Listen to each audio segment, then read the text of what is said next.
Yeah, so like... Hey, Todd! Quiet! Todd. Shh. Hey guys, it's Blackstone Betty. I'm at headquarters here to give you a little one-on-one on eggs. We're going over some techniques on how to make the perfect omelet, some creamy, dreamy scrambled eggs, and my favorite, the dippy, drippy, sexy egg. Let me show you how to achieve the perfect eggs at home on your Blackstone.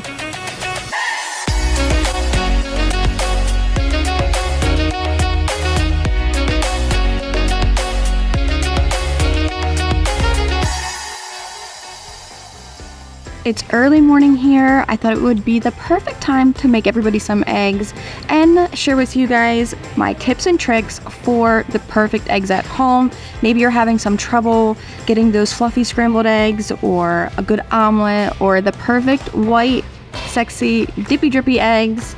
Let's start with our omelet. When it comes to an omelet, using either some fresh vegetables or if you have any leftovers in the fridge that you want to use up and throw into an omelet, it's perfect.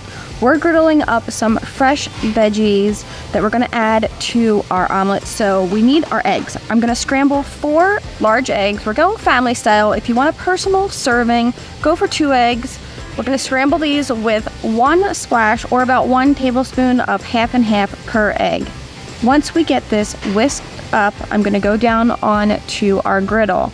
Our veggies are done. We're sliding them aside. And where I'm going to drop down this omelet with all this egg, I'm going to cut the burners off, allowing our eggs to go down in a mixture of olive oil and butter and to just gently cook in that residual heat. Once our eggs are nice and spread out, we're going to add our fillings, which is all of our cooked veggies, a little seasoning of salt and pepper. We'll add a handful of freshly shredded Colby Jack cheese. You can use any cheese you like, but freshly shredded is best. A little bit of fresh tomatoes right before we tuck those sides in and begin to roll. I always like to top off my omelet with extra cheese, a little bit of our filling, just so everybody knows what's inside, a little extra tomato, and that's it. This is our omelet. It's so fun getting creative with whatever you fill yours with. Now on to the fluffy, cheesy eggs. I like to crack all my eggs into a large mixing bowl. Again, 1 splash of milk or 1 tablespoon of milk per egg. Give this a whisk together. I've allowed my griddle to preheat. Right before I drop down the eggs, I'm gonna again cut off the burners. I always like cooking my eggs in any residual heat. This way they don't cook too much. If you do like a fried egg, keep your burners on. For me, cooking low and slow on residual heat is gonna give me these beautiful, clean, fluffy eggs. I personally don't like my eggs choppy, so I'm going to keep these as whole as possible, adding a few dabs of butter to melt throughout these eggs as they cook. Then adding some sliced American cheese straight from the deli counter. Mix that throughout, and within seconds these eggs are done and ready to plate, but I do like to top off my scrambled eggs with fresh chopped chives. I think it just brings these eggs together.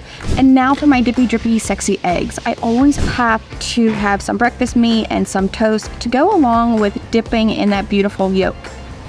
And now for our sexy eggs to go down. We want to scrape off anything left behind where we cooked, whether it's your bacon or your toast, or if you have potatoes, scrape it right back into your rear drain. If you do like fried eggs, leave all that grease there and keep your heat on. For me, I'm going to turn off the heat, give it a wipe down, a little oil and butter, and then dropping down our eggs. I'm going to let these eggs just hang out on all of that residual heat, gently cooking, adding a little salt and pepper until they're done. If for any reason you need more heat, if it cuts down too fast, especially if you're cooking out in the cold, just turn your burners back on until your eggs are done and ready to plate with your bacon and your toast. And that's it. Those are 3 ways to make beautiful eggs at home on your Blackstone. Now, it's so loud here. And I'm gonna tell you why, because all of the boys are here. Who wants sexy eggs? Who wants an omelet? And who wants cheesy eggs? It's no I want cheesy cheese, eggs. But man, those eggs are gorgeous. Those are like those are Hoagland eggs right there. I love Hoagland eggs. Ooh. Yeah, that's a. See you in the comments, buddy. Yeah, there we go. Hey, Todd. Toddy dear. Did somebody say eggs? Yeah, get a fork, hon. All right, it's delightful. Breakfast is great, right? You guys, though, would you eat this any time of the day? Oh, he took a All whole time of the day. I'm sorry. Absolutely. It's actually good. What do you mean? It's actually good. Of course it's good. I made it. Now you guys got to go home and make this all at home and share pictures with us because we love seeing you guys We do. recreating all of our recipes. Yep. Until next time, I'm Blackstone Betty. These are the boys, CJ, Nate, Ethan, Todd. Watch all of our shows. We've got tons Andy's of here too. recipes for you guys. Andy's here too. And Andy's here too. Bye, guys. See ya.